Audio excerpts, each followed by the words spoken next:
Hello?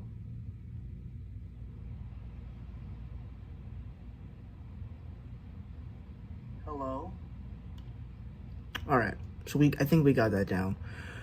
Alright, so, probably wondering what this video is to anyone that is watching. So, as you can tell by the title, if you guys did not know, about last week, I did something very exciting. If you don't know, starting from July 12th, really July 11th, they started re-releasing The Lion King in theaters for its 30th anniversary. Actually, hang on, before I start talking, let me kind of edit the content chapters for this. Because, hold on, oops, I am so sorry.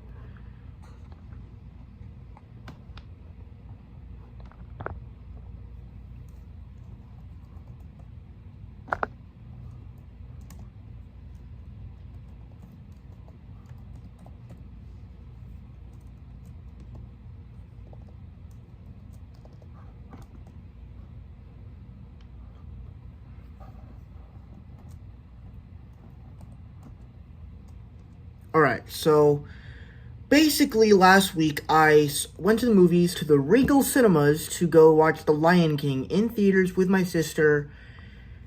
And, it was a big event for me because normally I don't go to the movies to see re-releases. I only go to the theaters to see, new movies. New releases that are released this year.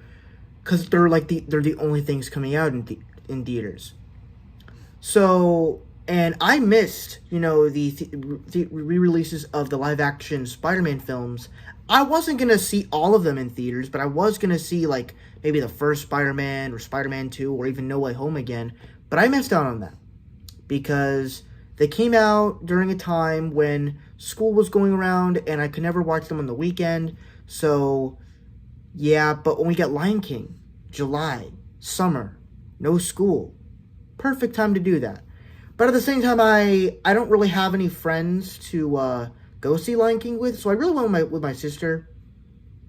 And honestly, it reminded me just of all the fun times we had together when we were much littler and watching Disney movies and stuff. And we're massive Disney fans, so I definitely had a lot of fun with that. But what I wanted to do with this video, with really this stream, is to talk about my experience with The Lion King, what I think about every single thing about it.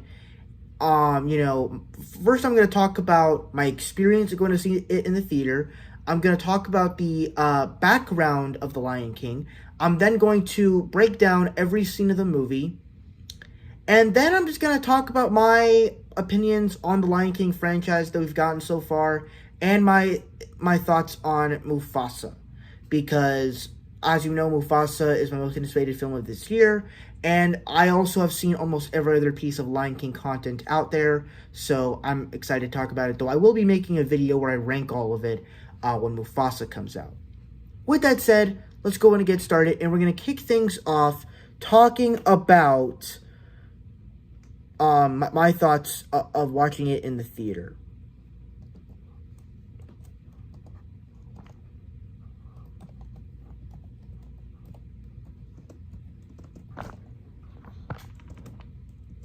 Hold up.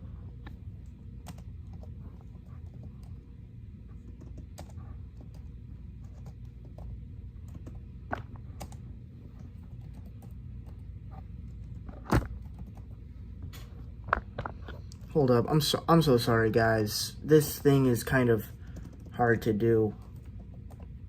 All right. So it may not. Okay, let me change the time here.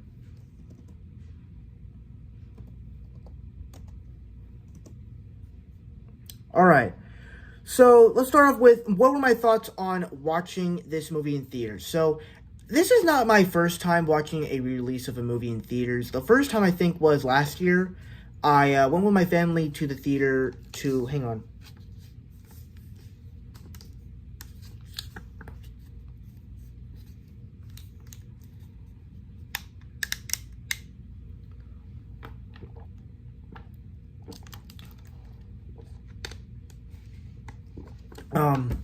Sorry about that.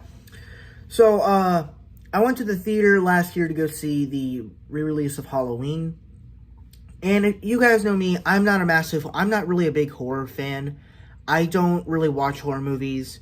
I mean, there's certain horror movies I love, but I wasn't a big fan of it. My sister was excited though, because she loves that movie. She like loves that movie.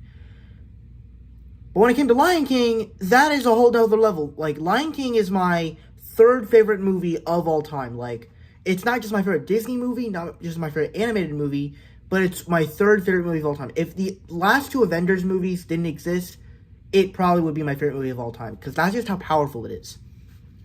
And what was the experience of watching it in a theater? So here's what happened. So me and my sister were the only two people in the theater, which I would say that as a bad thing, because especially if you're watching a movie like Lightyear and people barely show up and the sound doesn't feel as big or epic, that's a bit of a downer, because I'm not experiencing a cinematic masterpiece. But Lion King is such a special movie. And would this have been more cool to see it with a bunch of people? Probably, yeah. But it's literally Lion King. And when I was at the theater, obviously I'm always excited, I'm always giddy, I'm always like that. But surprisingly, nobody being there kind of made the experience a lot better for me. Because I got to do all the things I wanted to do. Sing along to the songs I wanted to do. Feel the vibrations whenever someone was walking or running. Or when you heard thunder or rain or someone falling. It's like you felt that. But you also had fun watching it in the theater and watching this beautiful thing happen on screen. It is so gorgeous. And I guess the other great thing about this is I took a very unhealthy amount of pictures. I had my phone out throughout the entire film, because I had to there's some shots in this movie that are gorgeous that need to be taken a picture of, especially when you're watching it in a theater. Which makes me think, because I'm actually going to go see Deadpool next week on Saturday, I might just take some pictures there, though I'm not sure, because I kind of just want to enjoy the movie. But yeah, that's one of my thoughts on that.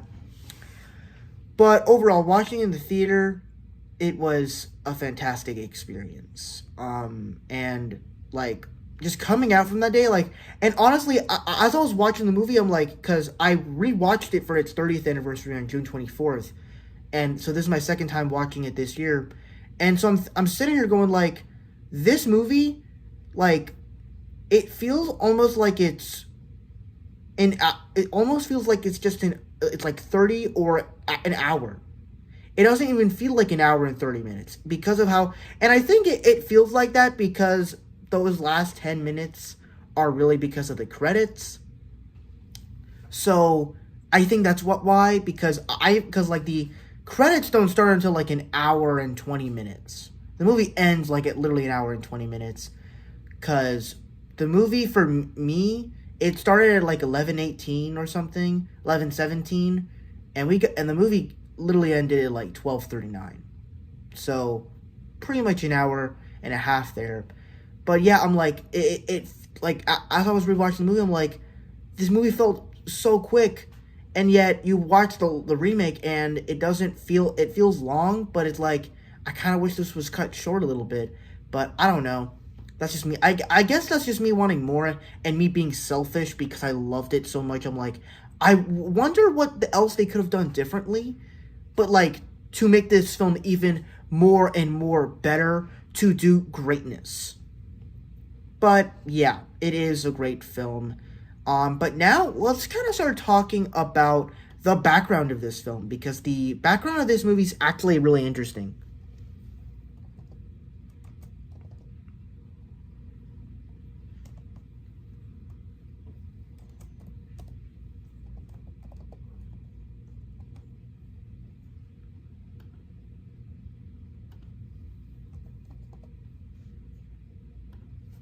Alright, so I'm gonna look up the history here.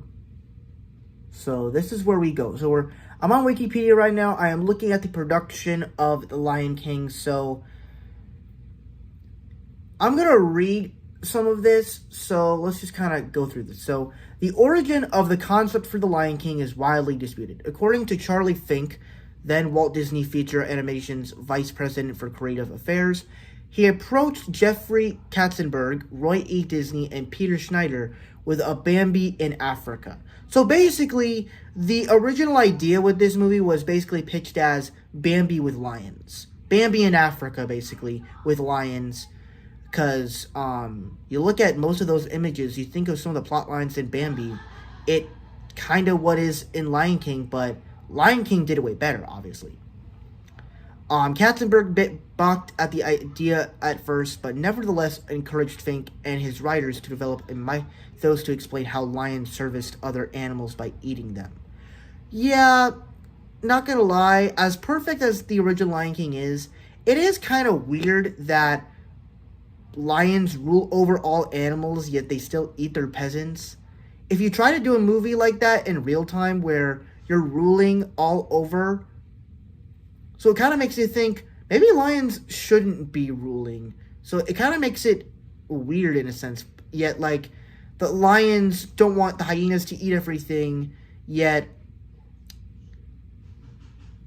we could still eat. We could still eat some of our residents in the Pride Lands. We just can't eat everyone. Like, that just it's kind of weird if you think about it, but it's the Lion King. You have to do that. Another anecdote states that the idea was conceived during a conversation between Katzenberg, Roy E. Disney, and Schneider on a flight to Europe during a promotional tour. During the conversation, the topic of a story set in Africa came up, and Katzenberg immediately jumped at the idea. Katzenberg decided to add elements involving coming of age and death, and ideas from personal life experiences, such as some of his trials in his career in politics, saying about the film, "It is a little bit about myself." So yeah, I actually like that the movie came from a story of, like, it's not just about the circle of life and, you know, the African wildlife and nature, but it is a story about coming of age and a father and son relationship and death and ideas from personal life experiences. That's really good story. Hold on, let me move my camera over here to get a bit of a better viewing.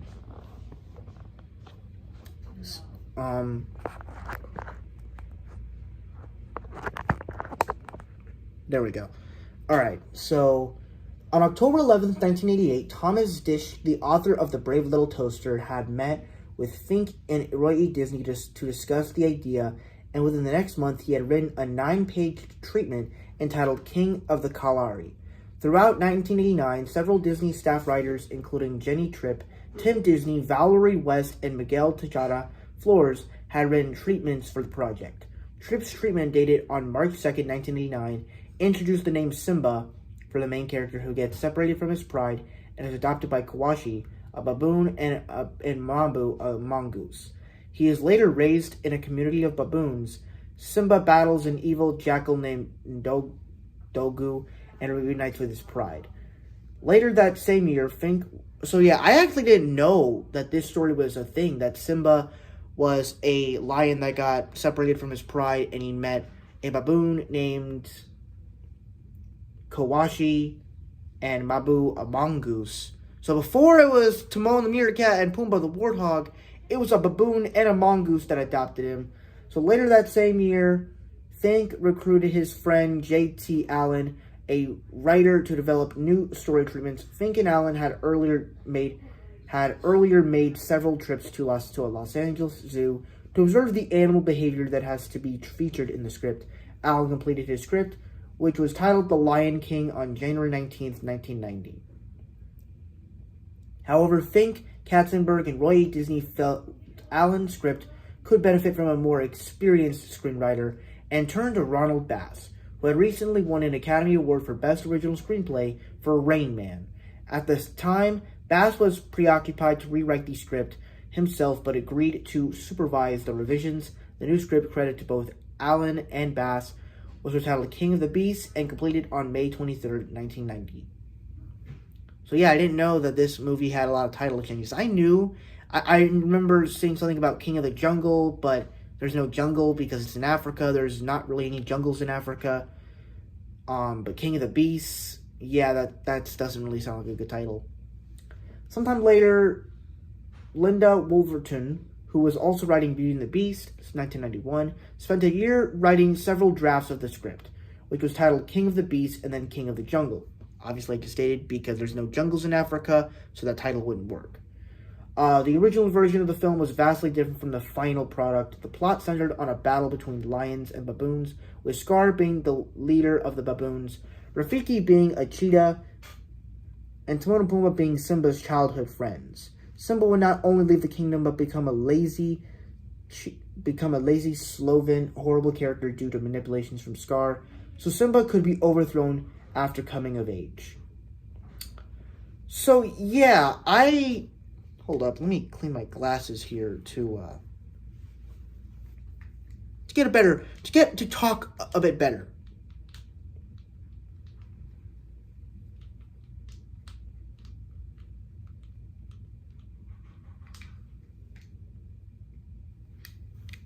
All right, so yeah, it really seems like there's parts of the story that was already in the original film with Timon and Pumbaa, Rafiki, except he was a cheetah. Scar, instead of leading hyenas, he led baboons. And Timon and Pumbaa were actually lions at one point, and they were his childhood friends. And Simba was an unlikable character. That is actually kind of crazy, because the way that they switched it around and made him so likable was so impressive, and especially that, and I like that they still had that stuff about Scar manipulating him and everything like that. I like that they still kept that in there, because that's a major part of what happens in the original Lion King. By 1990, producer Thomas Schumacher, who had just completed The Rescuers Down Under, decided to attach himself to the project because lions are cool. Schumacher likened the King of the Jungle script to an animated National Geographic special. Alright, let's go down here. George Schreiber, who directed Oliver and Company, was the initial director of the film, being later joined by Roger Allers, who was the lead storyman on Beauty and the Beast. Allers worked with Schreiber and Wolverton on the project, but temporarily left the project to help rewrite Aladdin. 8 months later, Allers returned to the project and brought Brenda Chapman and Chris Sanders with him. In October 1991, several of the lead crew members, including Allers, Schreiber, Chapman, Sanders, and Lisa Keene, visited Hell Gates National Park in Kenya in order to study and gain an appreciation of the environment for the film. After 6 months of story development work, Schreiber decided to leave the project upon clashing with Allers and the producers over their decision to turn the film into a musical, since Schreiber's intention was of making a documentary-like film more focused on natural aspects. By April 1992, Bob Minkoff had replaced Schreiber as the new co-director. So yeah, there was lots of talks about this film being a sort of documentary type film, and I heard they went to Kenya to study all the African animals to put in the film, and so it's really masterful in the way they did that. Don Hahn joined the production as the film's producer because Schumacher was promoted to vice president of development for Walt Disney Feature Animation. Hahn found the script unfocused and lacking a clear theme, and after establishing the main theme as leaving childhood and facing up to the realities of the world, asked for a final retool. Allers, Minkoff, Chapman, and Hahn then rewrote the story across 2 weeks of meetings with directors Kirk Wise and Gary Truesdale, who had finished directing Beauty and the Beast. One of the definite ideas that stemmed from the meetings was to have Mufasa return as a ghost. Allers also changed the character Rafiki for a more serious court advisor into a wacky shaman. The title was also changed from King of the Jungle to The Lion King, as the setting was not the jungle but the savannah, which I think makes a lot more sense. It was also decided to make Mufasa and Scar brothers, as the writers felt it was much more interesting if the threat came from someone from within the family. That sounds really good. Allers and Minkoff pitched the revised story to Katzenberg and Michael Eisner, to which Eisner told the story could be more Shakespeare. He suggested modeling the story on King Lear. Maureen Donkey, an associate producer, countered, stating that the story resembled Hamlet. Continuing on the idea, Allers recalled Katzenberg asking them to put in as much Hamlet as you can. However, they felt it was too forced and looked too other heroic archetypes, such as the stories of Joseph and Moses from the Bible. So, I don't know much about Joseph and Moses and the Bible. I mean, I watched the Prince of Egypt, but that's like the only Bible story I really know. That's like the only biblical story that I really know. So I guess I know what they're talking about, but not really. Not counting most of the segments from Fantasia, Saludos Amigos, Three Carreros, Make My Music, and Melody Time, and The Rescuers Down Under, a sequel to The Rescuers, The Lion King was the first Disney animated feature to be an original story, rather than to be based on pre-existing work and characters. So yeah, that is actually something that's very interesting, because you look at most of these Disney films, besides the one I just mentioned, pretty much all of them, Snow White, Cinderella, Jungle Book, Alice in Wonderland, Peter Pan, Pinocchio, Dumbo, Bambi, Sword in the Stone, Robin Hood, all these classic Disney movies, they're based off of fairy tales or novels, books. So you did Snow White, Disney's way, Jungle Book, their way, Cinderella, Disney's way. Lion King was an original story, but what was crazy is that I know that it was very risky, so let's keep reading. Well, I'll keep reading, if you know. The filmmakers have stated that the story of The Lion King was inspired by the lives of Joseph and Moses from the Bible and Shakespeare's Hamlet, though the story has also drawn some comparisons to Shakespeare's lesser-known plays. Oh, it went dark. Henry VIII, Part 1 and 2. By this point, Wolverton, or Henry IV, I don't know which one it is.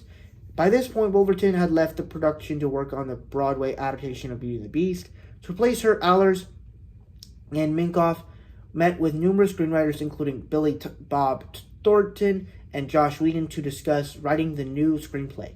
So yeah, before Josh Whedon went to go direct the first two Avengers movies, he was actually a part of the making of The Lion King, but also the first Toy Story. So that's actually kind of crazy. That's kind of cool. During the summer of 1992, Irene Mecchi was hired as the new screenplay, and months later, she was joined by Jonathan Roberts. Mecchi and Roberts took charge of the revision process, fixing unresolved emotional issues in the script and adding comedic situations for Pumbaa, Timon, and the hyenas. So yeah, I mean, it's not like all the comedy comes from them. Zazu gets some comedy moments, and Scar, and young Simba, and Nala. But they're the comedic reliefs, come on. Lyricist Tim Rice worked closely with the screenwriting team, flying to California at least once a month, as his songs for the film needed to work in the narrative community. Rice's lyrics, which were reworked up the productions and were pinned to the storyboards during development. Rewrites were frequent, with animator Andre Deje saying that completed scenes would be delivered only for the response to be that parts need to be reanimated because of the dialogue changes. Due to the rewrites, The Lion King missed its initial window for Thanksgiving 1993, with The Nightmare Before Christmas assuming its release slot. Han stated that the film was delayed to a summer 1994 release, with much consternation because people said you can't release animation in the summertime. Well, why not? I mean, that's the best time. I mean, everybody's off of school. People can take off work sometimes, even if they're busy, but summer is the best time, in my opinion, summertime is the best time to release animated movies. Inside Out 2, the highest grossing movie ever made this year for animated films. Makes sense. Casting, and now let's talk about casting, so this counts as background. The voice actors were chosen for how they fit and could add to the characters. For instance, James Earl Jones was cast because the directors found his voice powerful and similar to a lion's roar. Jones remarked that during the years of production, Mufasa became more and more of a dopey dad instead of a grand king. So yeah, that's actually crazy. He was gonna be a dopey dad instead of a grand king, like the way, and that's why I like him. He's a grand king, yet he still has love for everybody for his son and everything. I love that. Nathan Lane auditioned for Zazu and Ernie Sabella for one of the hyenas. Upon meeting at the recording studio, Lane and Sabella, who were starring together in a Broadway production of Guys and Dolls at the time, were asked to record together as hyenas. The directors laughed at their performances and decided to instead cast them as Timon and Pumbaa. For the hyenas, the original intention was to reunite Cheech and Chong, but while Cheech Marin agreed to voice Bonza, Tommy Chong was unavailable. Well, that's tough, I guess. His role was changed into a female hyena, Shenzi, voiced by Whoopi Goldberg, who insisted on being in the film. The English double act V.I.C. Reeves and Bob Mortimer auditioned for roles as a pair of chipmunks. According to Mortimer, the producers were enthusiastic, but he and Reeves were uncomfortable with their corporate attitude and abandoned the film. Rowan Atkinson, who was initially uninterested in the studio's offer to voice Zazu, later explaining that voice work is something I generally had never done and never liked. I'm a visual artist. If anything, it seemed to be a pointless thing to do. His friend and fellow Mr. Bean writer-actor Robin Driscoll convinced him to accept the role, and Atkinson retrospectively expressed that The Lion King became a really very special film. Matthew Broderick was cast as adult Simba early during production. Broderick only recorded with another actor once over the 3 years he worked on the film, and only learned that Moira Kelly voiced Nala at the film's premiere. English actors Tim Curry, Malcolm McDowell, Alan Rickman, Patrick Stewart, and Ian McKellen were considered for the role of Scar, which eventually went to follow Englishman Jeremy Irons. Irons initially turned down the part as he felt uncomfortable going to a comedic role after his dramatic portrayal of Klaus Van Bulow in Reversal of Fortune. His performance in that film inspired the writers to incorporate more of his acting as Von Bulow in the script, adding one of that character's lines, "You have no idea," and promoted animator Andre Dejo to watch Reversal of Fortune and Damage in order to incorporate Iron's facial traits and tics. So yeah, that was actually interesting. I never would imagine that Patrick Stewart or Ian McKellen playing Scar. It probably could have worked for the remake, but I don't know. Animation. The development of The Lion King coincided with that of Pocahontas, which most of the animators of Walt Disney Feature Animation decided to work on instead, believing it would be more prestigious and successful of the two. So yeah, going back to what I said before, because Disney makes more of, films based on fairy tales and novels and other things like that, Pocahontas is based on a real person, and most of these other films like Snow White and Pinocchio and stuff like that, they were successful, and you take original ideas, it sounds more like a risk than an actual easy way to success. And granted, Pocahontas was a fine movie. I didn't hate it or anything, but I'm so glad that Lion King made it. But let's keep reading. The story artist also did not have much faith in the project, with Chapman declaring she was reluctant to accept the job because the story wasn't very good, and Bernie Madsen telling his colleague Joe Radniff, "I don't know who is going to want to watch that one. Most of the leading animators either were doing their first major work, supervising a character, or had much interest in animating an animal." 13 of these supervising animators, both in California and in Florida, were responsible for establishing the personalities and setting the tone for the film's main characters. The animation leads for the main characters, including Mark Henn on young Simba, Ruben Aquino on adult Simba, Andra Duji on Scar, Aaron Biasi on young Nala, Anthony DeRosa on adult Nala, and Tony Fusile on Mufasa. Nearly 20 minutes of the film, including the I Just Can't Wait to Be King sequence, was animated at the Disney MGM Studios facility. More than 600 artists, animators, and technicians contributed to The Lion King. Weeks before the film's release, the 1994 Northridge earthquake shut down the studio and required the animators to complete via remote work. I wonder what that is. The character animators studied real-life animals for reference, as was done for Bambi. Jim Fowler, renowned wildlife expert, visited the studios on several occasions with an assortment of lions and other savanna inhabitants to discuss the behavior and help the animators give their drawings authenticity. The animators also studied animal movements at the Miami Metro Zoo under guidance from wildlife expert Ron McGill. The Pride Lands are modeled on the Kenyan National Park visited by the crew. Varied focal lengths and lenses were employed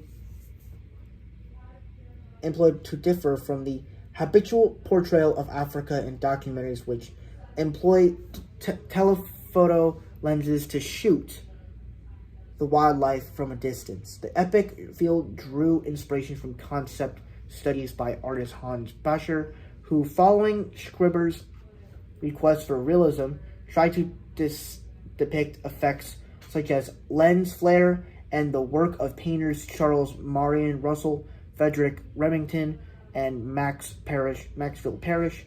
Art director Andy Gaskell and the filmmakers sought to give the film a sense of grand sweep and epic scale similar to Lawrence of Arabia. Well, that is a movie I need to watch now. Gaskell explained, "We wanted audiences to sense the vastness of the savannah and to feel the dust and breezy swaying through the grass.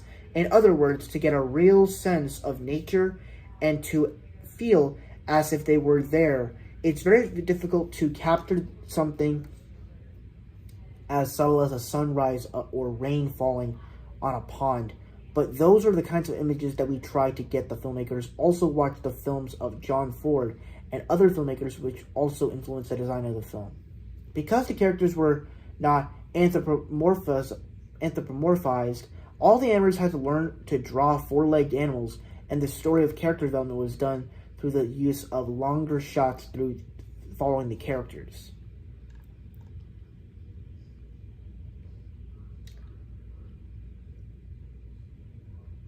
Computers helped the filmmakers present their vision in new ways. For the Wildebeest Stampede sequence, several distinct Wildebeest characters were created in a 3D computer program, multiplied into hundreds, cel-shaded to look like drawn animation, and given randomized paths down a mountainside to stimulate the real, unpredictable movement of a herd. 5 specially trained animators and technicians spent more than 2 years creating the 2.5-minute Stampede. The computer animation production system helped simulate camera movements such as tracking shots and was employed in coloring, lighting, and particle effects. So yeah, the animation is very interesting within this film, so I'm very excited to talk about it when we get to certain scenes. Lyricist Tim Rice, and now we're going to talk about music. Lyricist Tim Rice, who is working with composer Alan Menken on songs for Aladdin, was invited to write songs for The Lion King and accepted on the condition of bringing in a composing partner. As Menken was unavailable, the producers accepted Rice's suggestion of Elton John. After Rice's invitation of ABBA fell through due to Benny Anderson's commitments to the stage musical Christina Fran du Valmala, John expressed an interest in writing ultra-pop songs that kids would like. Then adults can go and see those moves and get just as much pleasure out of them, mentioning a possible influence of The Jungle Book, where he felt the music was so funny and appealed to kids and adults. Rice and John wrote 5 original songs for The Lion King: Circle of Life, I Just Can't Wait to Be King, Be Prepared, Hakuna Matata, and Can You Feel the Love Tonight. With John's performance of Can You Feel the Love Tonight playing over the end credits, the IMAX and DVD releases adding another song, The Morning Report, based on a song discarded during development that eventually featured in the live musical version of The Lion King. The score was composed by Hans Zimmer, who was hired based on his earlier work on two films in African settings, A World Apart and The Power of One, and supplemented the score with traditional African music and choir elements arranged by Lebo M. Zimmer's partner Mark Mancina and Jay Rifkin helped with arrangements and song production. The Lion King original motion picture soundtrack was released by Walt Disney Records on April 27, 1994. It was the fourth best-selling album of the year on the Billboard 200 and the top-selling soundtrack. It is the only soundtrack to an animated film to be certified Diamond 10X Platinum by the Recording Industry Association of America. Zimmer's complete instrumental score for the film was never originally given a full release. Until the soundtrack's commemorative 20th anniversary re-release in 2014, The Lion King also inspired the 1995 release Rhythm of the Pride Lands with 8 songs by Zimmer, Mancina, and Lebo M. I remember watching a review, and someone mentioned about the playlist that The Lion King was inspired by Rhythm of the Pride Lands. Some of the songs are actually really good. I'm probably going to listen to more of them.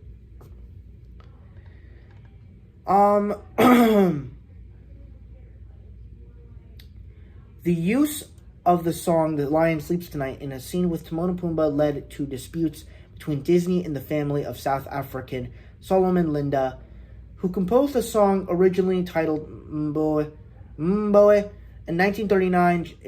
In 1939, in July 2004, Linda's family filed a lawsuit seeking $1.6 million in royalties from Disney. In February 2006, Linda's heirs reached a settlement with Albain Music, who held the worldwide rights, and had licensed the song to Disney for an undisclosed amount of money. So now let's talk about the marketing. For The Lion King's first trailer, Disney opted to feature a single scene. The entire opening sequence with the song The Circle of Life. Buena Vista Pictures Distribution President Dick Cook, I did not mean to say that. Dick Cook said the decision was made for such an approach because we were all so taken by the beauty and majesty of this piece that we felt like it was probably one of the best 4 minutes of film that we've ever seen. And Don Hahn added that Circle of Life worked as a trailer as it came off so strong and so good and ended with such a bang. The trailer was released in November 1933, accompanying The Three Musketeers and Sister Act 2, Back in the Habit. In theaters by then, only a third of The Lion King had been completed. Audience reaction was enthusiastic, causing Han to have some initial concerns as he became afraid of not living up to the expectations raised by the preview.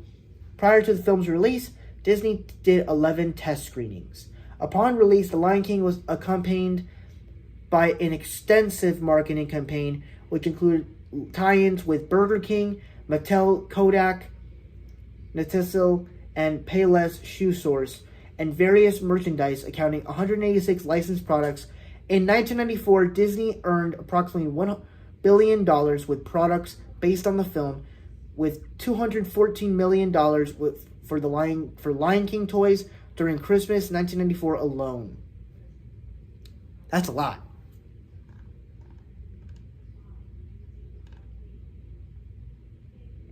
Let's see here.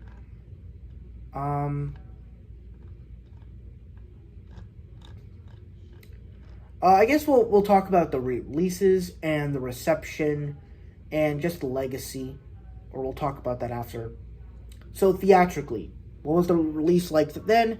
The Lion King had a limited release in the United States on June 15th, 1994, playing in only 2 theaters, El Capitan Theater in Los Angeles and Radio City Music Hall in New York City, and featuring live shows with ticket prices up to $30. The wide release followed on June 24th, 1994 in 2,550 screens. The digital surround sound of the film led many of those theaters to implement Dolby Laboratories' newest sound systems. Alright.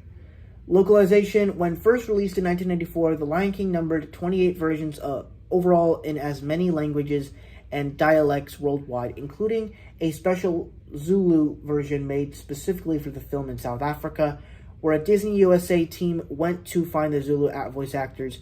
This is not just the only Zulu dubbing ever made by Disney, but also the only one made in any African language. Other than Arabic, The Lion King marks also the first time a special dubbing is released in honor of a Disney movie background, but not the last. In 2016, the film Moana received a special Tahitian language version, followed in 2017 by a Maori version, in 2018 by a Hawaiian version, and in 2019 the film Frozen 2 was dubbed into Northern Sami, even though Frozen was not. Frozen 2013. By 2022, 45 language adaptations of the film had been produced. The special Zulu dubbing was made available for the streaming platform Disney Plus in October 2022, together with Maori dubbing of Moana and the Pare dubbing of Bambi.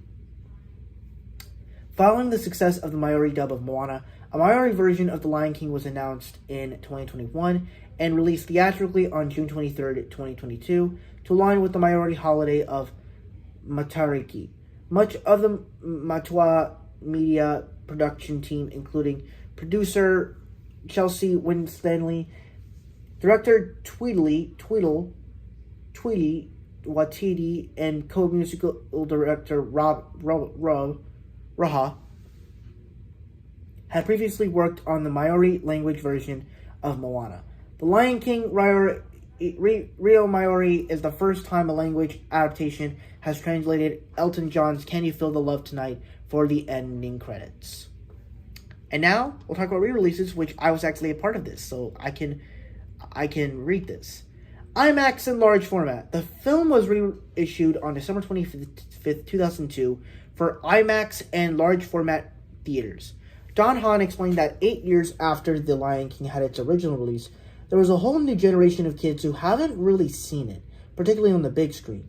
Given that the film had already been digitally archived during production, the restoration process was easier while also providing many scenes with enhancements that covered up original defiances. An enhanced sound mixing was also provided too, as Hahn explained, make the audience feel like they are in the middle of the movie. On its first weekend, The Lion King made $2.7 million from 66 locations, a $27,664 million per theater average. This run ended with $15.7 million on May 30th, 2003, which was the release of Finding Nemo. I didn't say that, but I had to mention it because May 30th is a memorable date for me. 3D conversion. In 2011, The Lion King was converted to 3D for a 2-week limited theatrical reissue and subsequent 3D Blu-ray release.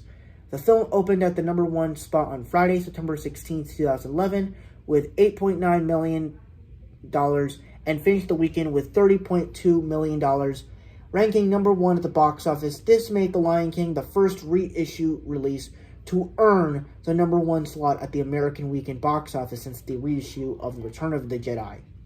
In March 1997, the film also achieved the fourth highest September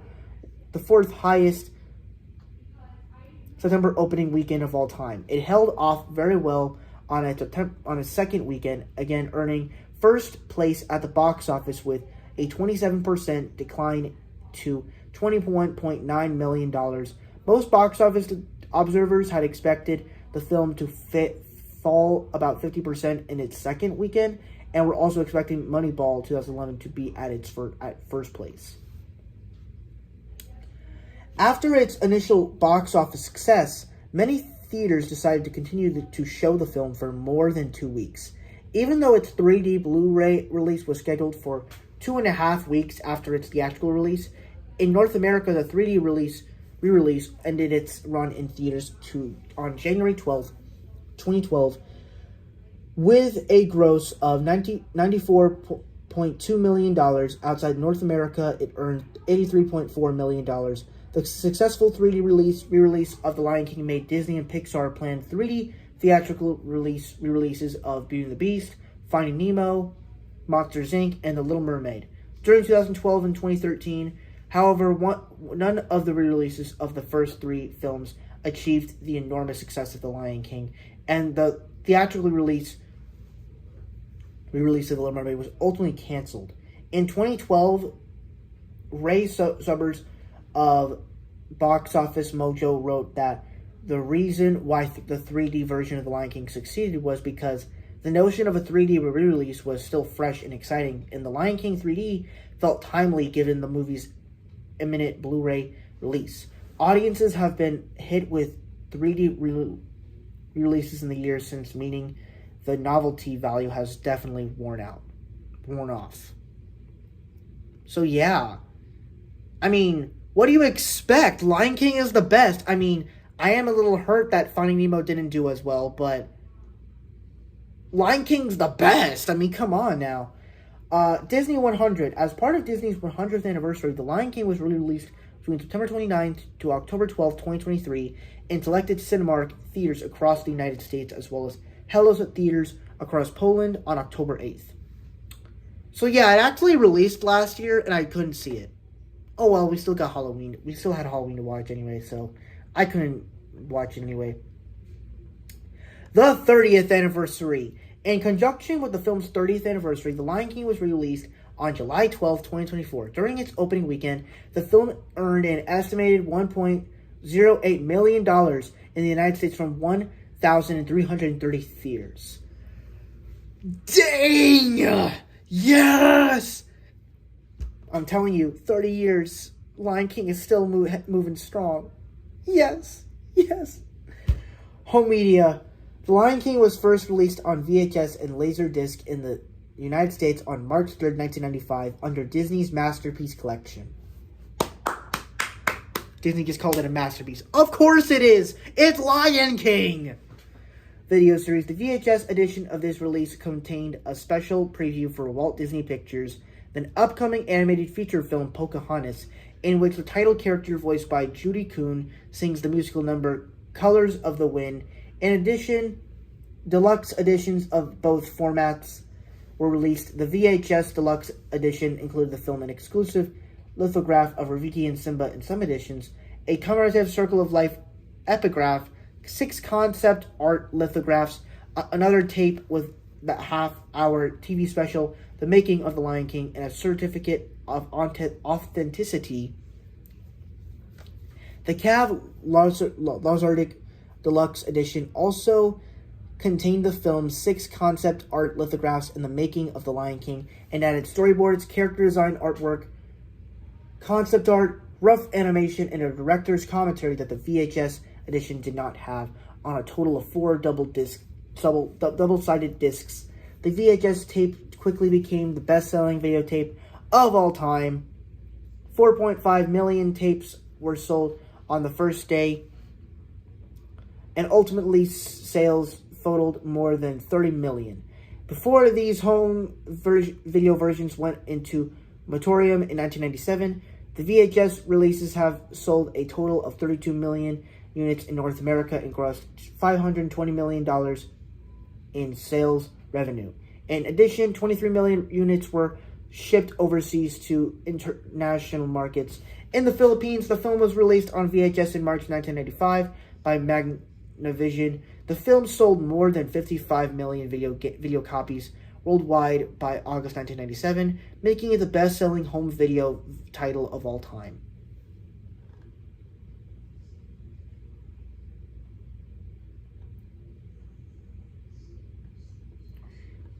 On October 7th, 2003, The film was released on VHS and released on DVD for the first time, titled The Lion King Platinum Edition.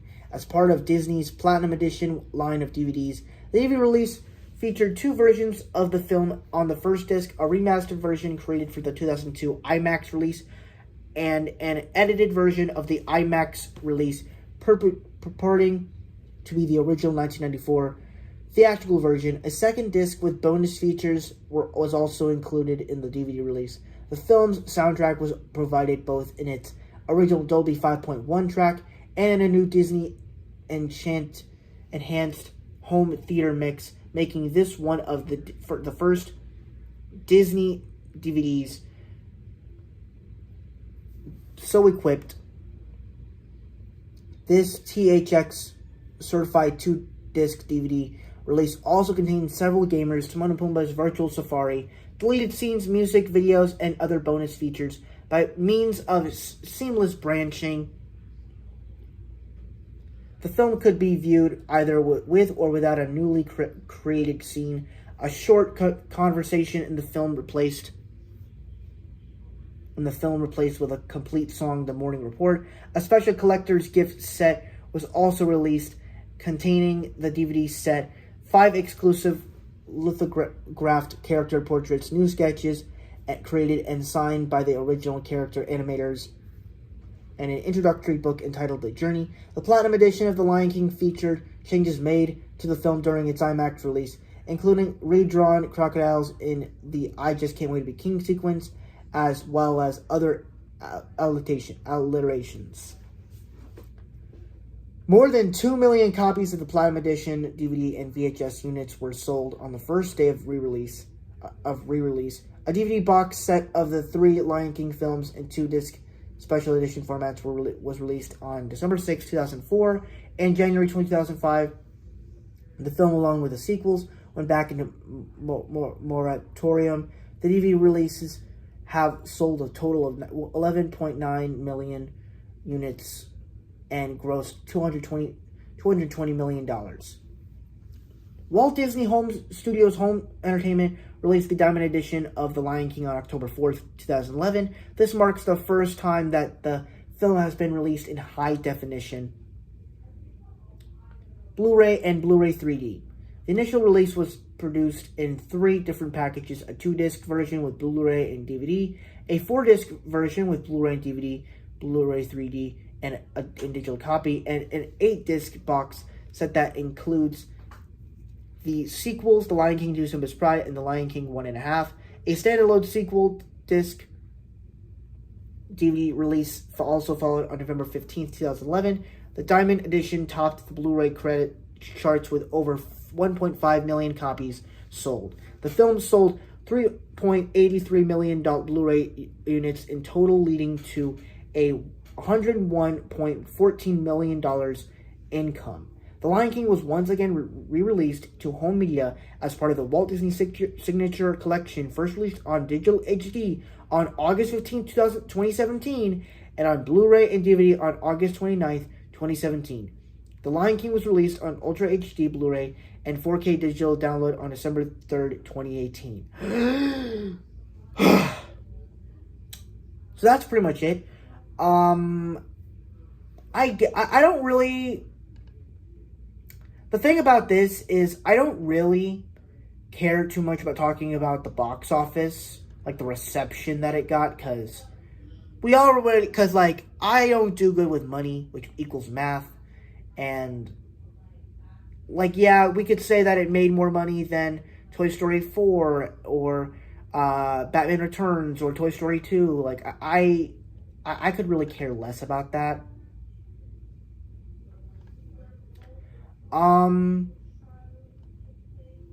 If we could talk about some of the awards that it won, obviously it won Best Score for Hans Zimmer. It won Can You Feel the Love Tonight, but Circle of Life and Hakuna Matata were nominated, so I love that it got a lot of love at the Oscars that year. American Music Awards, it won for Original Motion Picture Soundtrack. It for Annie Awards, it won for Best Animated Feature. For Best Achievement in Story Contribution, it won Brendan Chapman. It won for Best Achievement in Voice Acting for Jeremy Irons.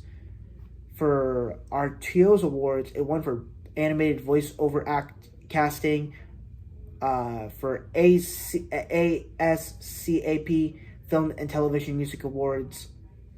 It won for both Top Box Office Films and Most Performed Song for Motion Pictures. BAFTA, it won for DVD. I don't know how that's a category. Winning for DVD, that's kind of weird. It won for Best Original Score in Chicago Film Critics Association Awards. It won for Best Film, Best Animated Film for Dallas Fort Worth Film Critics Association Awards. It won for Best Motion Picture, Musical, or Comedy, Best Original Score Motion Picture, and Best Original Song Motion Picture for Golden Globe Awards. It won Best Sound Editing, Animated Feature, and Best Sound Editing Music for Golden Reel Awards. It won Best Male Pop Vocal Performance for Grammy Awards, Best Musical Album for Children, Best Spoken Word Album for Children, Best Instrumental Arrangement with Accompanying Vocals, Best Instrumental Composition Written for a Motion Picture or for Television, Best Song Written specifically for a Motion Picture or for Television. And yeah, there's like a couple of more awards. I don't really feel like going into them. Criticisms. Protests were raised against one scene where it appears as if the words, oh yeah, I remember watching a video of them talking about when Simba like lays down and a flare of dust like goes in the air and it like says sex. That yeah, I didn't even notice that until someone mentioned it, but I'm like, that's kind of funny, not gonna lie. But they're tripping by thinking that, I mean, come on, it's a kids movie. No kid is gonna notice that. And I'm gonna leave the legacy part for just my experience, since we already know what of the stuff that Lion King has made. Because, you know, that they have sequels and spin-offs with The Lion King 2, Simba's Pride, and the Timon and Pumbaa show, and the 1.5 sequel. They have 2 CGI remakes, 1 remake, and then a prequel to the remake. Black is King, which I don't really count as a Lion King film, but if you want to, go ahead. And then, of course, it's got video games, stage adaptations, and yeah. And so, yeah, I know I spent like an hour talking about the background, but there's so much to explore about The Lion King, from how they created the characters, how the story came about, how the actual movie was going to be made, and then just how the animation was going to be like. What did they do to create it? Who did the score? Who did the music? How did everything come about? And it's so fascinating to see of how much greatness this movie became. And this was really the film that put Disney on like the hierarchy of Disney animation.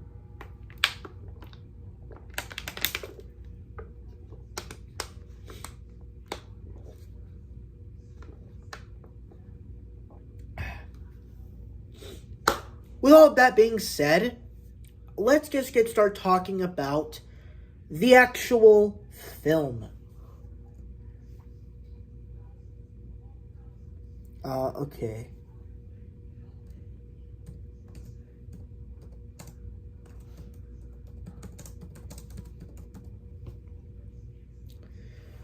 Alright, so let's go ahead and start diving into this movie, and we're going to kick things off talking about the Circle of Life sequence.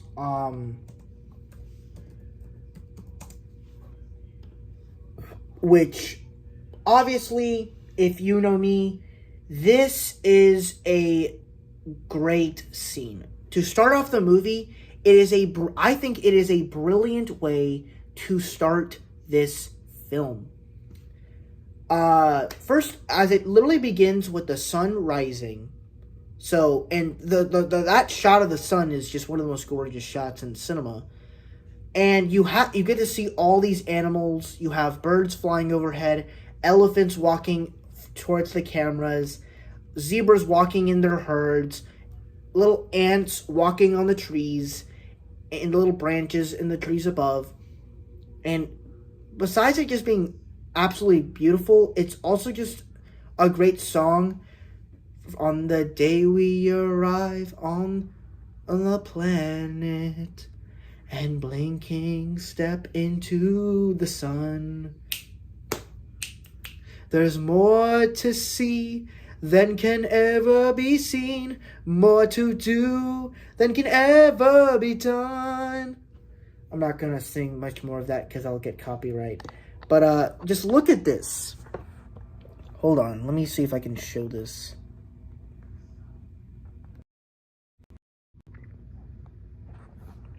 So check this out. I mean, look at this. This art right here, this wall art, I love it. It's so beautiful. I mean, technically it's not from the opening, but it is still from the movie, so it works. Of course, you get this iconic shot. But what I personally love just about is that it sets up everything in motion. The type of music, the power that of the music that this movie brings, just how gorgeous the animation is that we see throughout the entire movie, and it also shows us what this film is about, in that it's introducing us to this whole new world. It is introducing us to the world of Africa, and if I'm being honest, I believe that this film and Black Panther, they are the best representations of Africa. Now, it's kind of different because this is showing us the power of what African wildlife looks like. Because obviously animals like this will never be centered around like that. No elephant or zebra will never be bowing down to a lion. And no baboon will be holding up a lion cub to raise. Nothing of that is realistic. But it shows the wildlife, while Black Panther shows us this futuristic but more realistic version of Africa, and something that I've never seen before. And it also does that here too, where you're seeing the African wildlife, but in animation, and just how beautiful it can be in an animated film from Disney. And so that's just really the big power of this scene right here. And then it just ends with that boom, with the bang, and it ends with the title card, The Lion King. Beautiful opening. And one final thing before we start talking about the scene was with the introduction to Scar. I remember I watched a movie earlier this week called Crazy Rich Asians. And so most people that you probably know what I'm getting through with here. They have this scene. They have this amazing, beautiful wedding scene that, as I was watching it, it kind of made me really think of the Circle of Life sequence, as that movie. Circle of Life has no single line of dialogue. It is just centered with imagery, fantastic score, amazing music, but even though it has a song, the person's not saying what's happening. But it does a great job of doing that. And you obviously know what's happening in the wedding, but it's done with an amazing song, and it's sweet. And the wedding's not even about the two people that we're focusing on. It's about these two other people, but it's somewhat centered. It's the scene is somewhat centered on the two other people, and I really enjoyed that. And I'm like, the fact that you can make a wedding scene so beautiful, and yet this scene is just a bunch of animals walking to a big rock, and they're bowing down to a lion cub, to the future king. Such a powerful opening. Love this scene. Alright, so let's get to the introduction to Scar scene.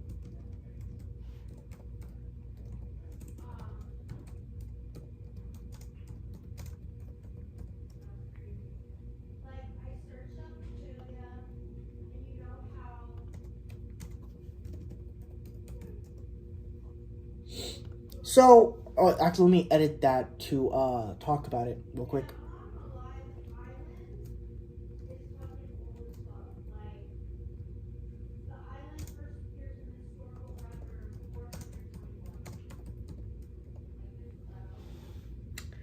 And with the Scar introduction to Scar, I like this scene.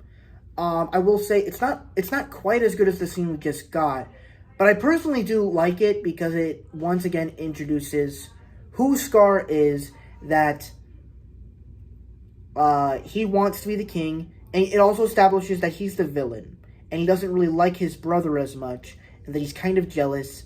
And there's also some fun slapstick humor between him and Zazu, and especially like all that whole scene is just really funny.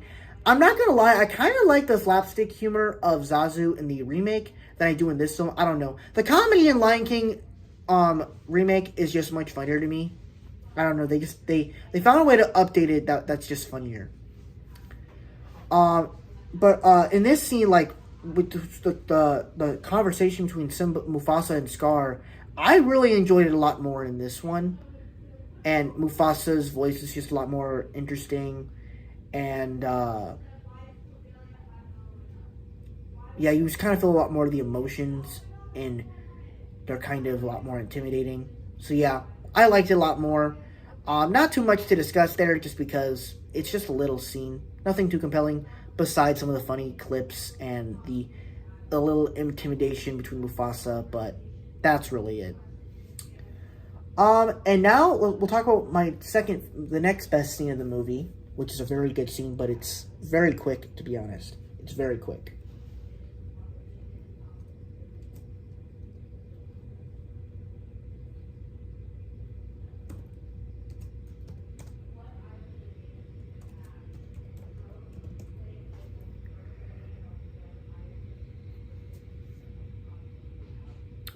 And we get to this scene with Rafiki's tree where he is painting Simba on his tree. But what I love about this scene is just right before you get to Rafiki's tree,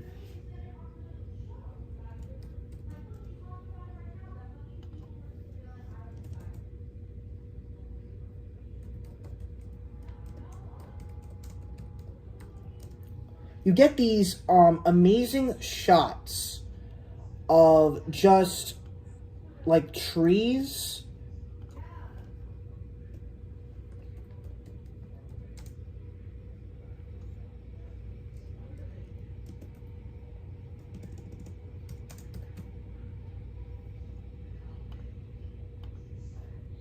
Oh man, I wish I can show.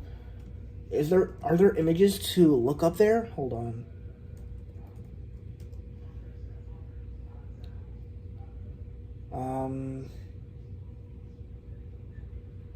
I'm gonna look up trees and rain.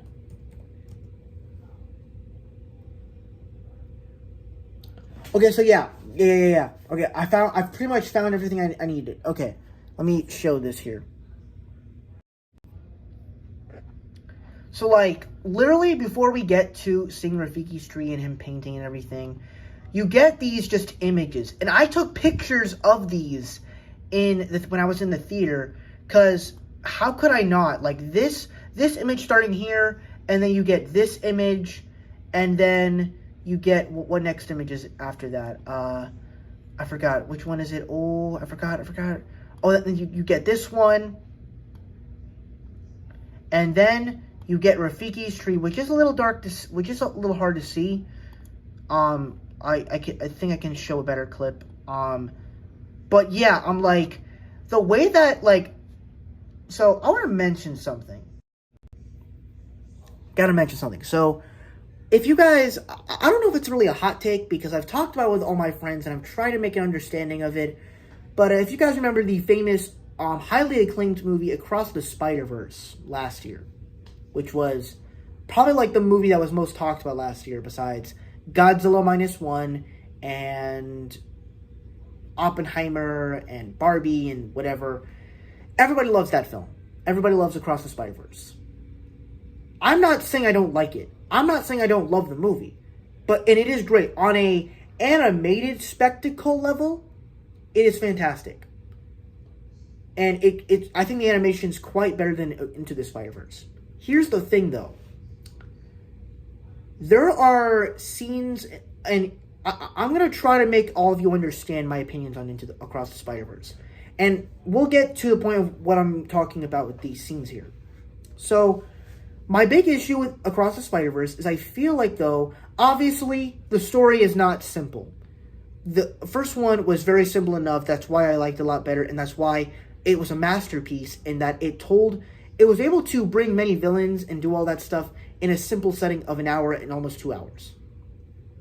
This movie, Across the Spider-Verse, it's a lot longer, and it's dealing with having a lot of storylines to where you're dealing with Gwen, you're dealing with Miles and wanting to come out to his parents, you're dealing with trying to stop Spot, you're also learning that Miles is a anomaly, you're also dealing with the Spider-Man teaming with all of the different spider people in the multiverse teaming up. And then you're also dealing with Peter having a baby. All of that stuff. Not that any of these plotlines are bad, and not that any of these certain scenes are bad. It just kind of makes me feel like, did all these scenes need to be really long? And there's a couple of scenes in that movie where I'm like, I feel like that, like, when you're doing the whole montage of the multiverse world, where you got the one where Spot's getting hit with a bag from a woman, or going to the Lego world, like, I understand you want to shout out some of these animation styles, but, like, what did it mean to the story? And I'm not mad that it's like if you want to do a chase sequence, don't pause to have a conversation with Peter and Miles, and then all of a sudden they find him, and then the chase continues to go up on a train to space. Granted, I think the scene was pretty cool, but why would you pause and then continue the chase? Wouldn't you want to have a moment like that, like, in the next movie, which I think would be pretty compelling? Or even, like, in the beginning when we're introduced to Miles' world, and we have a little bit of a Spot fight as he's trying to get to his parents, and then it, like, does all this music stuff, and then Miles gets grounded, he leaves, and, like, that should have been the last time he sees his parents. Like, it just feels weird, like, and then we go back to Miles' parents, and he's like, I ungrounded him. I get it if it's a joke, but that's not really funny to me. If you want me to believe in these relationships and these characters, make it seem believable. Because it's like, no Puerto Rican mom is gonna let you go down that easy. But that's just my opinion. But I know that has nothing to do with what Lion King I'm talking about. The thing that I hated about that is that there's just specific scenes where you shout out the music, shout out the animation. When I feel like I feel like that this Rafiki scene is a perfect way to establish the animation and the music beautifully, because the movie is gorgeous and the story is simple and it's kept short. In Across the Spider-Verse, it's done so many times to where I'm like, okay, I get it. It's good. And especially because the ending is so long, it is very tiresome to where I'm just like, I'm done with it already. And it's like, it's hard for me to fully love that movie without just, without just thinking about that. But that's my opinion. And of course, besides the beauty of the trees and the rain and stuff, I personally liked this sequence. I like seeing, Rafiki paint. You get that iconic image of Simba painting, of Rafiki painting the image of Simba, and Simba. And the score from Hans Zimmer in the scene is really great. So, it's an overall great sequence. Very short, though, but yeah. It's a great sequence, though. And then we get to, basically, the patrol of the Pride Lands with Simba and Mufasa.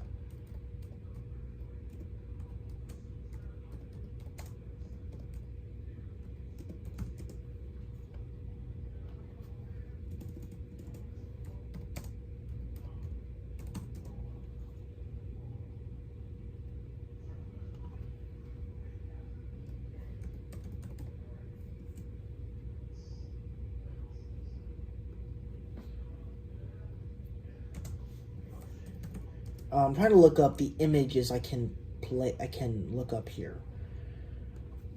Um,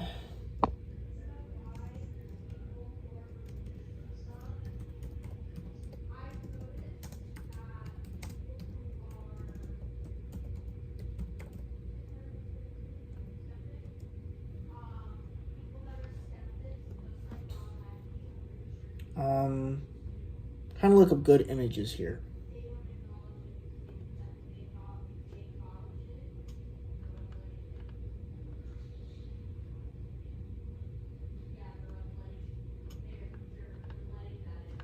Uh, hmm.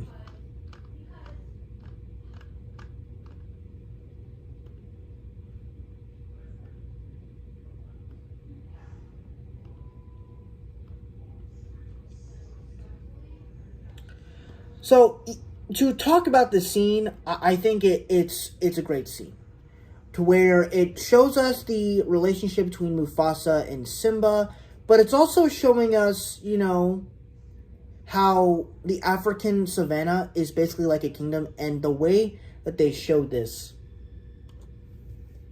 Hold on, let me see if I can find a shot of the Pride Lands that I want to look up.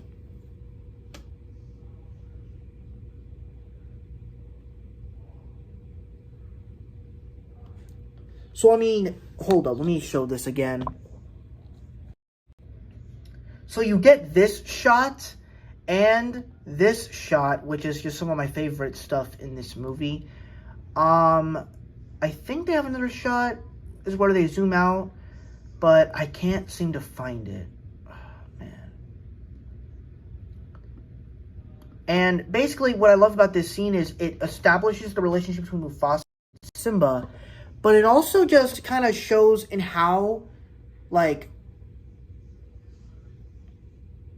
how the circle of life in a kingdom, how wildlife and a kingdom are both in the same. You got to protect both of it. You got to protect the kingdom, you got to protect the circle of life, and that is what it is. And if you don't play your parts, things could go wrong. And that's what you see later on when Scar takes over with the hyenas, and it's both beautiful, but it's also kind of terrifying because, and it's also kind of like the world itself, like you gotta play your part into it, otherwise things could go very wrong, and things will not go right for people. And then, of course, you also get some fun humor with Simba and Zazu. Simba pouncing on him. It's always fun. And then Mufasa, unfortunately, has to leave because he has to go fight some hyenas. But Simba can't go because he's too young. And this is where we get the This is where we get the scene with Simba and Scar.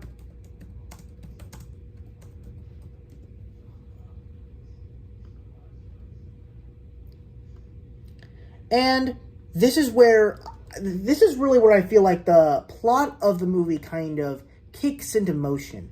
To where we're kind of establishing everything. We established this beautiful land. We established our villain, plus some of the characters. And then we established the rules.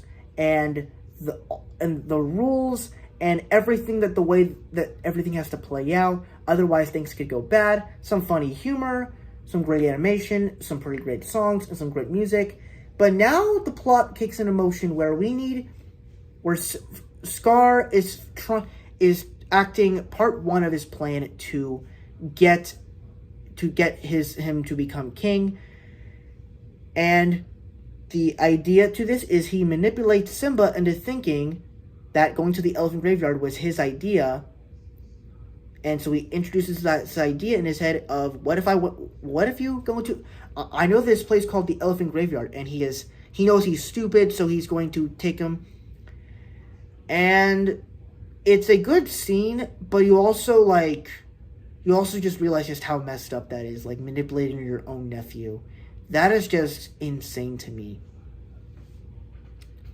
But, yeah. It's a pretty good scene, and Jeremy Irons is really good in it. And so, yeah, the scene plays out really good, and that's basically when we get into our Just Can't Wait to Be King number.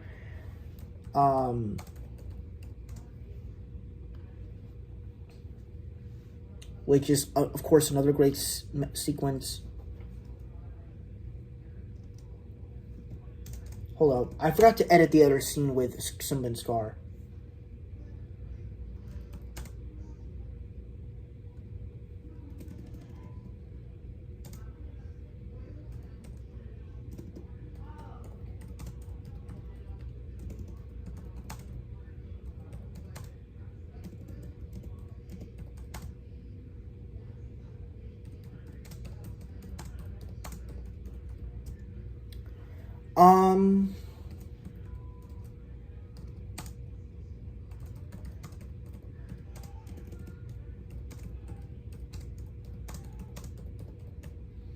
So now we get into the Just Can't Wait to Be King number, and this scene is great because you of course introduce some other characters throughout the film with Sarabi, Mufasa, Zazu, Scar, and of course young Simba, but you don't, and of course Rafiki, but you don't get much you don't get a lot of, you get some characters, and then you get the introduction to Nala, which is Simba's best friend but future wife, his future queen. And this scene is honestly a really great scene because Simba wants to go to the elephant graveyard with Nala, get into trouble, but he realizes he can't go alone. He has to take Zazu with him, and now they have to find a way. How do we get Zazu away from us? How do we get rid of him? And that basically leads into the Just Can't Wait to Be King number, which, for me, it's another great song of this film. It's a great song. It's catchy, but what's also brilliant about this film is that this is really the first time where it's able to be a full cartoon where you had Circle of Life where it was just realistic animals walking to a big rock. Even though that's not realistic in real life, it's somewhat realistic in realism. This film and this scene brings all of that stuff and makes it one of the most cartoonish but fun stuff I've ever seen in an animated movie. And like the way that this scene is crafted, where the whole environment just becomes so colorful, it doesn't look as realistic anymore, and it looks so good. And I kind of like the way they did it in the live action remake. Obviously it's not as good, but I like the way they did it, where they kind of just did it by exploring different animals and kind of exploring the water hole at that. So I really enjoyed that. And then you just have a bunch of animals stacking on top of each other, where you literally get this image.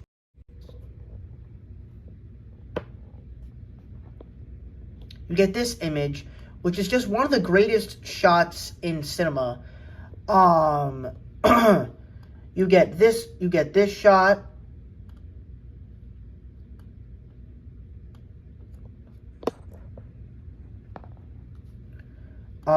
You get that shot. You get a whole ton of shots.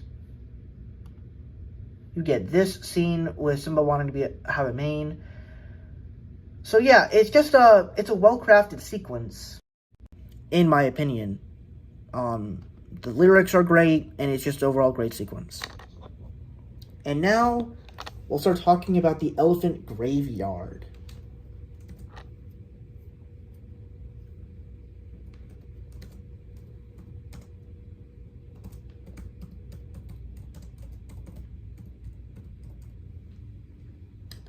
And all the cards on the table, I think that this is the next best scene of the entire film.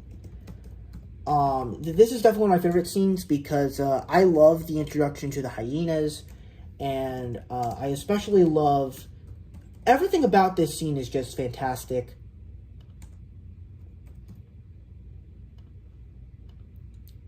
Where you have Simba and Nala, they're playing around, they find this elephant graveyard. And what's so crazy about this is everything just went so colorful and so lively to now we're seeing bones of elephants. And I'm even thinking to myself, why are these elephant bones so big?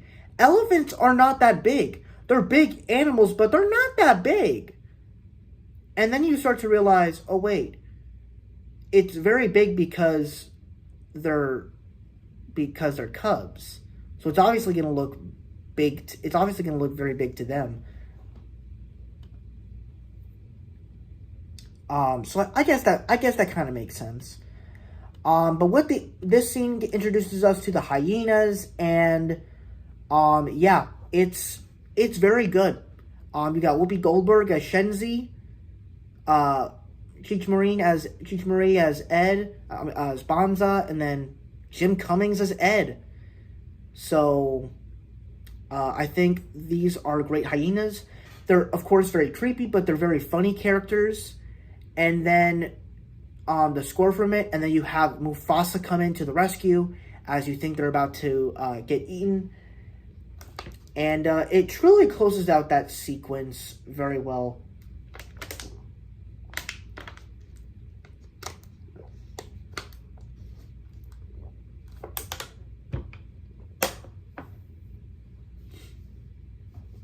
To where you truly feel like they're in danger, but you also know they're probably not going to die because there's an hour and a half left of this movie. But if Mufasa didn't come in there, they would have been dead. So now let's talk about the next scene of the movie, which is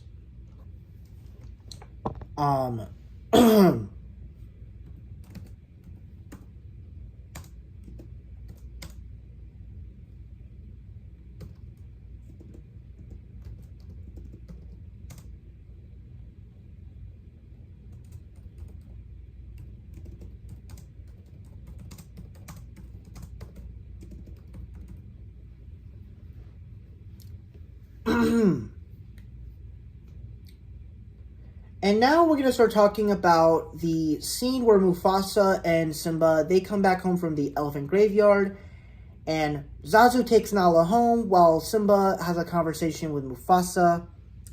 And this is a great scene. This one, as much as I loved the Everything the Light Touches, it's our kingdom scene. Hold on, let me grab something. I think my phone might be dying. I don't know what percentage is on because we've been doing this for an hour and a half now.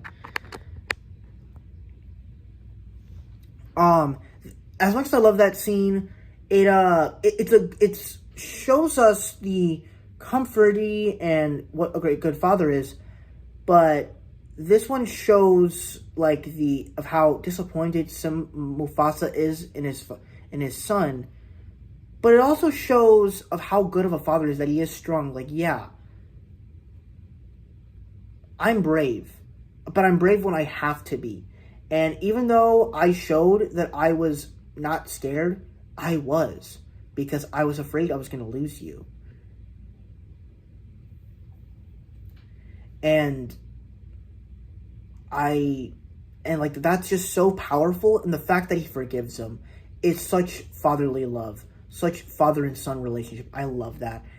But the other great thing is that it introduces a new thing where we're always going to be together, right? No. Where it introduces the stuff of Lion Heaven, basically, with the great kings of the past. Look at the stars. The great kings of the past. Look down on us from those stars.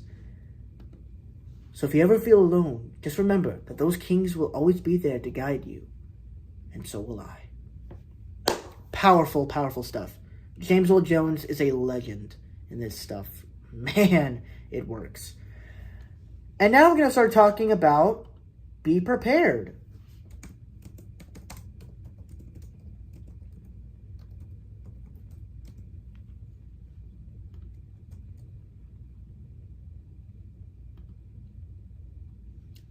And of course, I love this scene.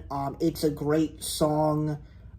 It basically is the villain song. It's one of the best villain songs, to where they're establishing of what's going to happen in the very next scene, where, we see the hyenas. They're all damaged up after what happened with Mufasa, and now Scar has to come up with a new plan to get his revenge, to get what he needs. And the plan is, we're going to kill Simba and Mufasa.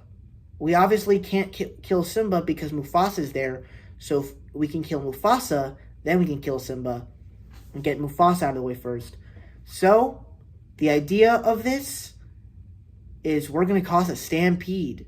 But the way that this song works is it's just animated gorgeously. There's so many shots in here that are just really villainous, especially like that one on the, the rocks, and they're, rising up. It's just so cool. I wish I had more to say about this because it's just it's a very good scene, but it's simple and it's evil and it's just very, very good. And now, start getting to some more serious stuff of this film.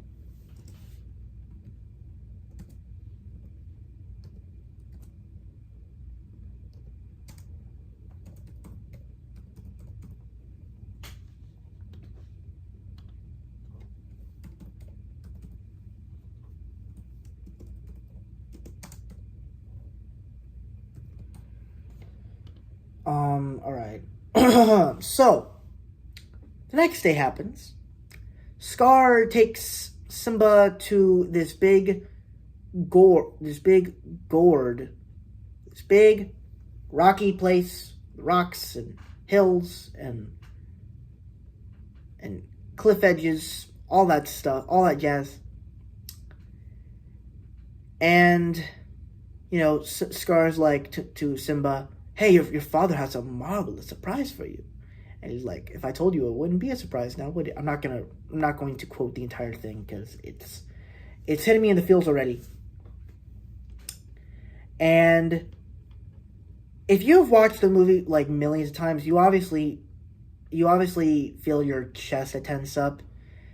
But also, if you're seeing this for the first time, you're probably wondering what's going to happen. So if you haven't seen the movie yet, you might want to log off this video because it's going to be pretty serious. So he tells them, I'm going to get your dad, but you should stay here, sit on this rock, because you don't want to end up like you did with the hyenas, which is another way of manipulating Simba and thinking that was his fault. And here's what's the brilliance, but also the messed up nature of this scene, is that, if you remember, Scar manipulated Simba into going to the elephant graveyard, to thinking it was a good idea. Because he knows he's young, he's naive, he's going to do that because he wants to explore that. And in this one, Scar manipulates him to trying out his roar. And when he roars and he makes a loud roar, rocks tremble, and then you look up ahead and there's like a whole herd of wildebeest running towards him. And here's the thing though, when I first I've seen this movie many times before, and the entire time I was watching this scene, I was actually thinking, like, why does Simba blame himself? Does he think that he wished Mufasa fell off the cliff? But no, I thought this whole time it was the roar that started him, but that's the messed up part about it. Scar manipulated him into thinking his roar is what started the stampede, and actually it was the hyenas. So he was trying to make him think that it was the stampede that he caused, not the hyenas starting it. Such a messed up nature of that scene.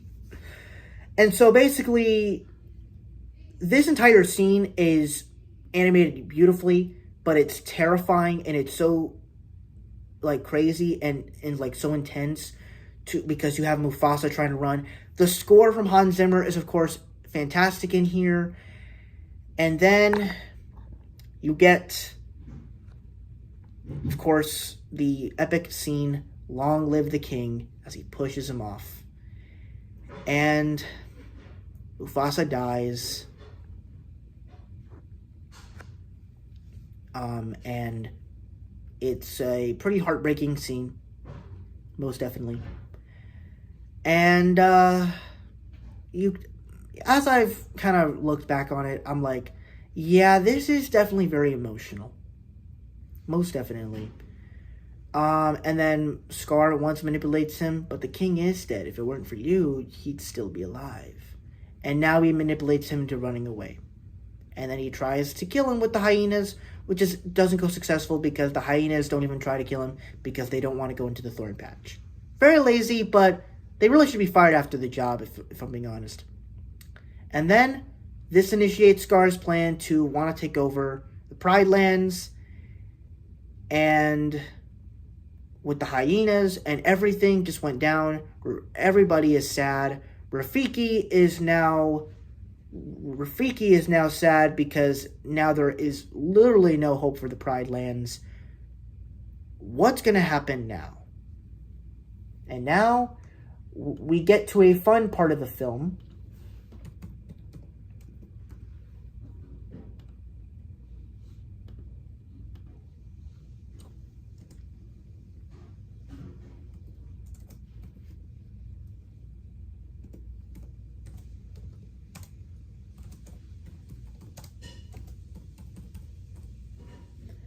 And we get to the scene where we get introduced to Timon and Pumbaa, and they're easily some of the best characters. It's quite crazy because this movie goes so much from happy to a bit scary, but still sentimental and great, but then it just goes crazy intense and sad, and then it goes back to fun again. But the way that it's able to handle all that is so fantastic. It's just crazy. But you get Timon and Pumbaa, and they're some of the best side characters of Disney. They're very funny. Nathan Lane and Ernie Sabella were born for these roles. And, of course, it just has the great scene of Hakuna Matata. One of the best Disney songs. One of the most re-singable songs of the last 30 years. And it also is animated beautifully. And it's also just fun to see Timon and Pumbaa and Simba eat bugs all the time. It is just a perfect sequence. Very good sequence. I wish, much like Hakuna Matata, much like Be Prepared, I wish I had a lot more to say, but it's a simple scene, and I'm also trying to make this quick because I don't want this to run out.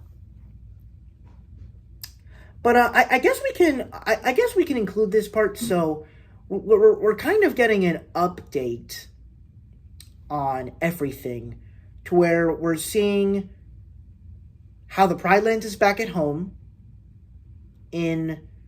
You saw this beautiful land that what Africa represents, and now it is completely dead. All the animals are gone. There's no water, and the skies are gray. And you have Zazu locked up, which, honestly, I'm so glad they didn't do that in the live action one, because I'm like, that wouldn't really work. How could you possibly get him into a bone cage? And you realize, and you start to you have the hyenas asking, like, what can we do? Like, there's no food, no water, and we're hungry. And you just realize Scar is kind of bored, and he's not really the most responsible king, which truly understands why he shouldn't be king in the first place. Not just because he's a bad person, but he's completely irresponsible. And that he's not doing anything good for his community and his people, for the animals. And so even the hyenas start to realize maybe Scar was worse, which is true, partially, which is basically true. And then we get an update with Simba and Timon and Pumbaa basically looking back up at the stars. As soon as they start looking at the stars after making jokes about farting jokes and stuff, you start to see Simba like re-notice about the stars, and that he remembers, wait, my dad's up there. I remember he told me about that. I'm like, that's wild. And then Timon and Pumbaa just happen to laugh about it, and it's like they don't believe in it, and it's kind of sad, because this is also coming back to him, that he thinks that it was all his fault of what he did, and that he's been living years having fun, eating bugs, and spending time with them, but now that thing is coming back to him, and he doesn't know how to deal with it, and he's sad because he thought he did it. But then we get the Rafiki scene, and this is where a secret part of the movie comes back into play, to where Rafiki gets a thing of dust in his hand, and he's like sensing it with his shaman kinks or whatever, and he's like eating thing, Simba, and he realizes with all this stuff, with a clip of dust of fur, he realizes Simba is alive. that means the Circle of Life and the Pride Lands has hope. We have our king. We need him. We need to get him back. And honestly, like, if you saw that for the first time, you kind of think, oh man, what's the rest of the movie gonna be like? Like, does that mean Simba's gonna go back and take his place? Like, this movie's gonna be, yes. And that's the kind of thing you want. You're cheering for our characters.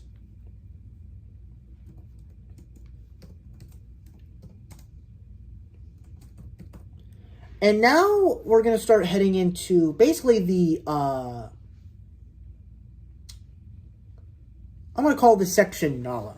So basically this is the part where Nala comes back into the story, where it starts out by Nala trying to hunt down Pumbaa because she hasn't eaten anything in a lot of years. So she's going to go try to eat a warthog. But then Simba eventually saves her, but they realize, oh, that's Simba. Hi, Nala. How have you been? How are you? And then they suddenly fall in love, which I will say is kind of the weakest part of the movie. And it's one of the more... It's a good song and it's beautiful, but it's not... It doesn't really play great in the movie. And the romance isn't really talked about after that until you, like, see them snuggle at the end of the movie. But besides that, you have one or two takes where Nala is the one that's trying to get Simba to come back because everything's bad.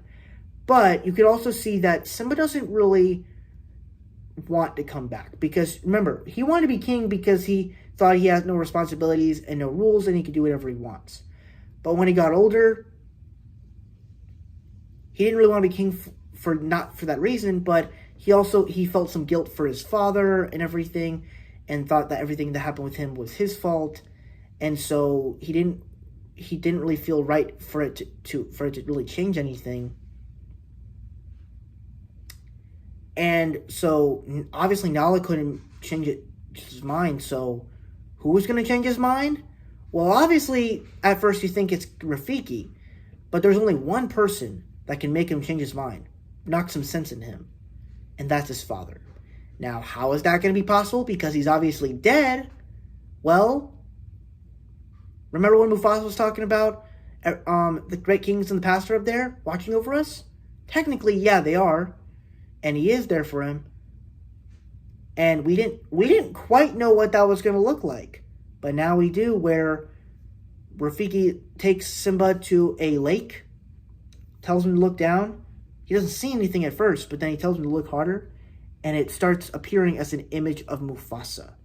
And then he starts to hear his voice. And then he looks up in the clouds. And a form of a lion forms in the clouds. And I'm going to be honest, this is like probably one of the most gorgeous images. Like the way that the cloud is forming into a lion, into Mufasa. And then you see that bright light of Mufasa shining from the clouds. It is just absolutely fantastic. It's gorgeous. It is beautiful. And the score from Hans Zimmer in that scene is quite gorgeous, and it's beautiful, and it's great. And just from the simple words of remember who you are. And that says a lot for him, to where I'm going to take your stick, but I am going back. And you got that, who's on and he's who's on and you see the stars cheering him on. You're like, yes, let's go. We're going to go save the Circle of Life. We're going to go save the Pride Lands. Let's go. Woo! And then we basically get Nala fighting Timon and Pumbaa to find Simba. And you get a funny little joke where Rafiki's like, the king has returned. And they realize he's gone back, and Timon and Pumbaa are confused because I'm like, wait, what's going on here? Who's the monkey?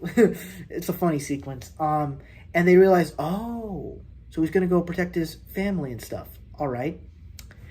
And basically, this is basically where our final battle commences.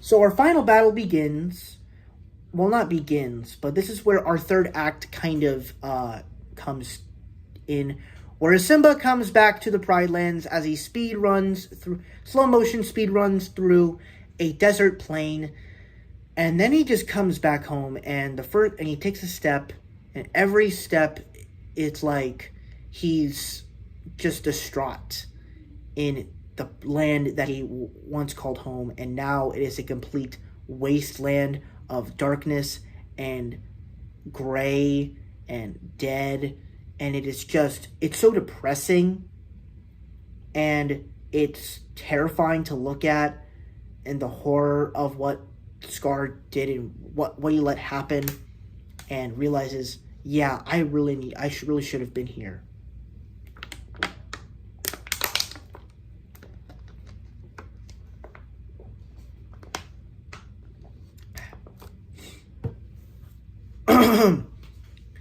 And this is where we start getting into stuff. And we also get Timon and Pumbaa joining in on the adventure, which, of course, they have to because they're his best friends. And then so now we gotta realize, okay, how are we going to get past the hyenas?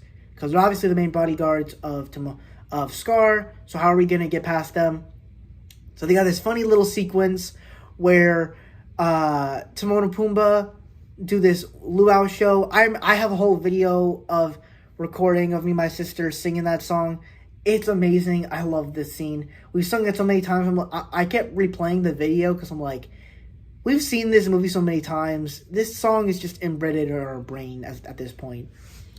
So yeah, that scene's fun. And then we get some confrontation with Scar and Sarabi, to where they're talking about, like, where's your hunting party? They're not doing their jobs. As they're like, Scar, there's no food.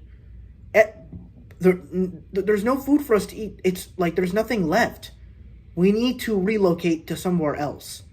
And Scar refuses, and he lashes out because Sarabi calls Mufasa a better king than him. Which I'm kind of... Two things. Number one, why didn't Scar lash out to... I mean, I know he lashed out like he slapped her, but why didn't he say anything about how Mufasa was better of a king than him? But also, if you really think about it, I don't know how long Mufasa was a king. He definitely was not a king more than a year. So, he really wasn't the most special. Now, unless he did something great during the time of as he was growing up, then I would understand that. But besides that, what exactly did he do that was great for the Pride? Well, he protected Simba a couple times, but he couldn't save Simba from a stampede. I mean, he probably could if Scar helped him, but yeah, that's a little weird. And then Simba comes in to protect her, and basically everybody's on his side into thinking, and Scar is trying to manipulate Simba again and trying to manipulate everyone into thinking Simba killed Mufasa. Really, it was Scar. And one thing you don't notice during this time is Scar killed Mufasa, as Simba didn't know this until he said to him. So he whispers in his ear, and he finally reveals the truth. It wasn't his fault. It was Scar's. Realizing we have to fight him now. Which honestly, I kind of like this moment a lot better in the remake, because I feel like it plays a lot better with the music and the way that Sarabi kind of finds out. I don't know. I really liked that one a lot better. But this one still does it great, as you get a whole out riot with hyenas and lionesses, and it's awesome. And you get some fun moments with Timon and Pumbaa protecting Zazu and all that stuff. It's fun. And you're like, hey, who's the pig? And he's like, are you talking to me? They call me Mr. Pig. And you just get this all brawl. It's fun. It's funny. And then you get our final battle with Simba and Scar, which, to be honest, it's quite epic. And to see how Pride Rock is literally on fire, and it just all the fire just spreads, and you just get this great shot of like just Simba and Scar fighting on top. Where Simba was shown the entire Pride Lands, I think that is gorgeous. But the slow motion fight, I don't know if I never heard anybody talk about it, but I've always liked the slow motion fighting. I think it's cool. And then I also like that you realize what went wrong in pinning down Nala. You also realize he's got to use the take that Nala did on him with Scar. And so he falls to the ground. And not realizing what Scar did in calling the hyenas the real enemy. And realizing he messed up and he's about to get killed. So Scar is gone. But it's not over yet because the Pride Lands is officially back in balance. The fires have eased down. The rain has returned. The green has come back. And Simba has finally taken his place as king. And with the fantastic score from Hans Zimmer, the circle of life is officially back in balance, with Simba and Nala having a newborn child, Timon and Pumbaa standing there by his side. All the animals have returned. The green has returned. Life and beauty has returned. And you get one of the most successful films of all time. And that is the way to talk about it. So I think we'll close out this video talking about the Lion King content as well as the Mufasa film.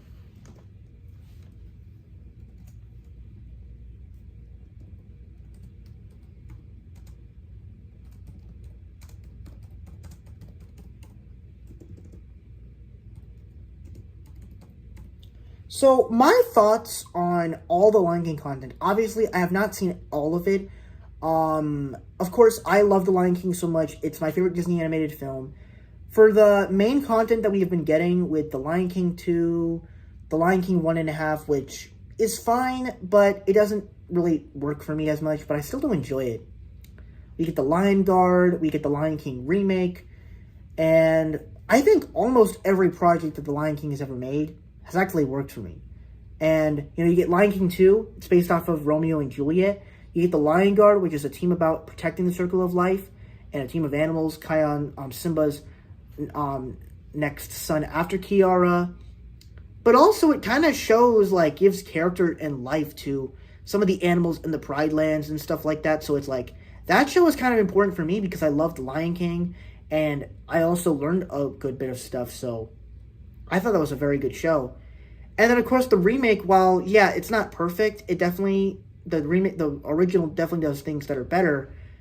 This remake just brings a nostalgic, I don't think I mentioned this in the remake review, but I think The Lion King 2019 is the perfect example of how to bring how do you remake a beloved movie that everybody loves, that think is perfect, that everybody loves, that everybody says it's their favorite Disney movie? Well, obviously there's not much to remake because the original is already perfect. So you still do you update the score, you do new versions of the songs with new people singing it, and you add some stuff that is interesting, that is somewhat realistic, but change some plot lines that are good. Obviously, some songs aren't going to work as much, and you instead of doing beautiful animation, you're doing realism that are, of course, shots with beautiful imagery. So that's great, and of course, and also with Little Mermaid, how do you retell a movie that everybody loves but still needs some fixing with its plot? And with Lion King, yeah, they did most of the same stuff, but they added some of their own stuff, like somewhat of a new history between Mufasa and Scar, which I thought was interesting. So yeah, I pretty much loved every single piece of Lion King lore. I haven't played any of the video games. I've never watched any of the Broadway shows, which hopefully the next time I go to New York, I will watch the Lion King Broadway show. Hopefully. But now we're going to talk about my thoughts on the Lion King, on Mufasa, the Lion King.